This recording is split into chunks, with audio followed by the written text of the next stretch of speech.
ঈদ মানেই আনন্দ, ঈদ মানেই একসাথে হওয়ার অনুভূতি। শহরের ব্যস্ত জীবনের রুটিন ভেঙে অনেকেই ছুটে যায় গ্রামের টানে, পরিবারের সান্নিধ্যে, আত্মীয়-স্বজনের সাথে দেখা হওয়া এ যেন এক অন্যরকম অনুভূতি। আমরা যারা ঢাকায় থাকি ব্যস্ততার জন্য বাড়ি যেতে পারি না। বছরে যখন একবার ঈদ আসে, রোজার ঈদ কিংবা কোরবানির ঈদ, তখন কিন্তু আমরা নারীর টানে ঠিক ছুটে যাই বাড়িতে। যাদের মা থাকে, আত্মীয়স্বজন থাকে, সবার সাথে দেখা সাক্ষাৎ, চেনা জানা মানুষের প্রিয় মুখগুলো। আমিও ঈদ করলাম বাড়িতে একদম একা, ছেলে নেই, মেয়ে নেই, দুজনেই টোনাটুনির মতো সংসার, একদমই বোরিং ঈদ কেটেছে। তারপর ঈদের দিন সকাল ভোরে ঘুম থেকে উঠেই শ্বশুরবাড়িতে চলে গেলাম। আর গ্রামের এরকম দৃশ্য দেখব আর ভিডিও করব না, ক্যামেরায় বন্দি করব না, তা তো হয় না। তাই ঈদের দ্বিতীয় দিনটা আমার অসম্ভব রকমের ভালো কেটেছে। আমি এত বড় হয়ে গেছি, আমি কখনোই ভুট্টা ক্ষেত দেখিনি। এইবার বাড়িতে যাওয়ার পর সামনাসামনি দেখলাম এবং হাতে ছুঁয়েও টাচ করে আসলাম।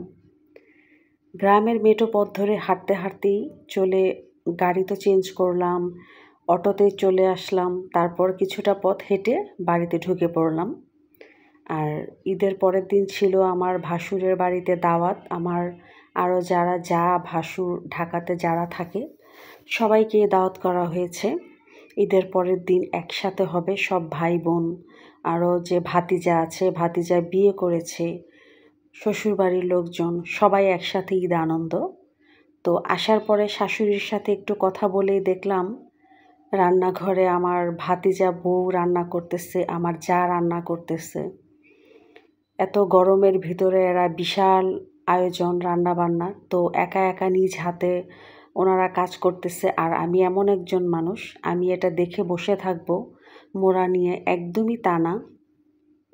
আর শ্বশুরবাড়ি এরকম একটা প্ল্যাটফর্ম, আপনি যতই পাকিস্তানি ড্রেস আর তানাবানা শাড়ি কিনেন না কেন, রান্নাঘরে কিন্তু আপনার আঁচল গুজে কাজ করতেই হবে। এটাই শ্বশুরবাড়ি। আপনি নিশ্চয়ই একটা ইজি চেয়ারে বসে থাকতে পারবেন না। আর আপনি দেখবেন ওনারা রান্না করতেছে, এটা তো একদমই সম্ভব না। তো যাই করার কি আর করব, ড্রেসটা সাথে সাথে চেঞ্জ করেই ভাবিদের সাথে হাতে হাত মিলালাম।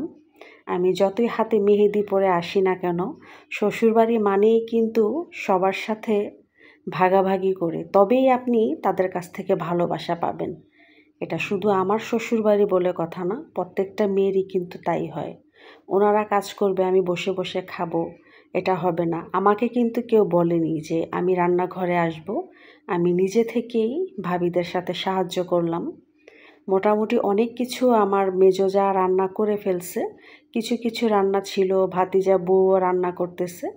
তো আমি মাছগুলা ভাজলাম, আর সবাই আমাকে বলল ডালটা যেন আমি রান্না করি। রুই মাছের মাথা দিয়ে মুগ ডাল রান্না করব। তো আমার এই রান্নাটা নাকি খুবই ভালো হয়, যেটাকে বলা হয় মুড়িঘণ্ট। আর এদিকে আমার বর আসার পরে গাছ থেকে বেল নামিয়ে নিল, গাছ পাকা বেল।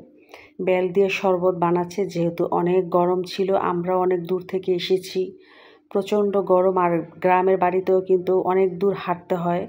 প্রচণ্ড গরমে একদম অস্থিরও ছিলাম। আরও আত্মীয়স্বজন যেহেতু আছে, সবার জন্য সে বেলের শরবত বানিয়ে নিল, আমাকেও দিল এক গ্লাস, আমিও খেয়ে নিলাম। তারপর আবার রান্নাঘরে চলে আসলাম। তো সবার সাথে কথা বলতে বলতে আমাদের রান্নাও মোটামুটি হয়ে গেছে। অনেকেই আসলে হাতাহাতি কাজ করলে কিন্তু রান্নাগুলো খুব তাড়াতাড়ি হয়ে যায়। গল্প গুজবও করলাম, সাথে রান্নাও হলো। আর অনেক দিন পর যেহেতু শ্বশুরবাড়িতে এসেছি, আমারও অনেক ভালো লেগেছে, কারণ আমি এমনিতেও একা থাকতে পারি না। সবার সাথে কথা বললে, বিনোদন করলে আমার খুবই ভালো লাগে। ঈদের দিনটা যেহেতু একদম একটু বোরিং কেটেছে, কিন্তু বিকেলবেলা আবার ভালো লেগেছিল। আমার নিজের ভাবিরাও এসেছিল, আমার জায়েরাও এসেছিল, কিছুটা আনন্দ করেছি, কিন্তু সকাল থেকে মনটা খুবই খারাপ ছিল। লার্কি চুলাতে রান্না করবার হাতে কালি লাগবে না তা কি হয়? দুটো হাতই ভরে গেছে কালি দিয়ে। আর এটা দেখেও কিন্তু আমার খারাপ লাগেনি, ভালোই লেগেছে। চিহ্ন রয়ে গেল যে আমি লার্কির চুলাতে রান্না করেছি। আসলে যে রাঁধে সে কিন্তু চুলও বাঁধে। ঢাকা শহরে গ্যাসের চুলাতে রান্না করবো আর গ্রামে যে লার্কির চুলাতে রান্না করতে পারবো না তা কিন্তু হয় না। মেয়ে মানুষের সব কিছুতে অভ্যস্ত থাকা ভালো, কারণ আপনি কখন কোন পরিস্থিতিতে পড়বেন আপনি কিন্তু নিজেও জানেন না। সবার খাওয়া দাওয়া হয়ে গেল, তারপর আমিও খেতে বসলাম। খাওয়ার পর একটু কোক না খেলে তো হয় না, তাই খাওয়ার পরে একটু কোকও খেলাম। আর সব শেষে সবাই মিলে অনেকক্ষণ আড্ডা দিলাম, গল্পগুজব করলাম। আরও ভিডিও আছে, চোখ রাখুন, যদি ভালো লাগে দেখতে পারবেন। অবশ্যই লাইক দিয়ে পাশে থেকে যাবেন। আর ভিডিওটা কেমন লাগলো সেটাও আমাকে কমেন্টস করে জানাবেন। সবাই ভালো থাকবেন।